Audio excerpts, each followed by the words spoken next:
ஒருத்தர் வந்து ஒரு பையன் கிட்ட போயிட்டு உன் பேர் என்னன்னு கேக்குறாரு. அந்த பையன் வந்து அதுக்கு பசுமாட்டுக்கு உடம்பு சரியில்லைன்னு சொல்றான். யார் சார் நீங்க? எனக்கே சிரிப்பு தான் வருது. சொல்லுங்க. பசுமாட்டுக்கு உடம்பு சரியில்லை. ஆமா. தெரியலையே. கொஞ்சம் யோசிச்சு பாருங்க. ஈஸி தான். No idea. ஈஸி தான், ரொம்ப ஈஸி. ஒருத்தர் ஒரு பையன் கிட்ட போயிட்டு பேர் என்னன்னு கேக்குறாரு. அதுக்கு அந்த பையன் என்ன ரிப்ளை பண்றான்னா பசுமாட்டுக்கு உடம்பு சரியில்லை அப்படின்றான். அப்ப அந்த பையன் பேர் என்ன? அதுதான் தெரியலையே. கவ் ஃபீவர். கவ் ஃபீவரா? இல்ல, கவ் ஓகே. அதுக்கப்புறம் சரி இல்ல. கவ் கரெக்ட். அதுக்கப்புறம் என்ன வரும்? கௌஷிக். கௌஷிக். கௌசிக். கௌஷிக். கௌஷிக்.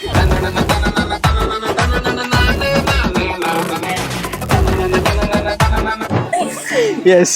அந்த பையன் பேர் என்ன? கௌஷிக். கௌஷிக். நீங்க ஆல்ரெடி எங்க பேஜை வந்து ஃபாலோ சப்ஸ்கிரைப் பண்ணிருந்தீங்கன்னா உங்களுக்கு இன்ஸ்டன்டா 500 rupees தரும். பண்ணல. மோனிகா வந்து ஃபாலோ பண்ணல, 500 rupees மிஸ் பண்ணிட்டாங்க. தொடர்ந்து ஃபாலோ பண்ணி சப்போர்ட் பண்ணுங்க. இந்த மாதிரியான ட்ரிக்கி क्वेश्चंसலாம் பார்க்கணும்னா நம்ம என்ன பண்ணணும்? மெயின் மீடியாவை சப்ஸ்கிரைப் பண்ணுங்க.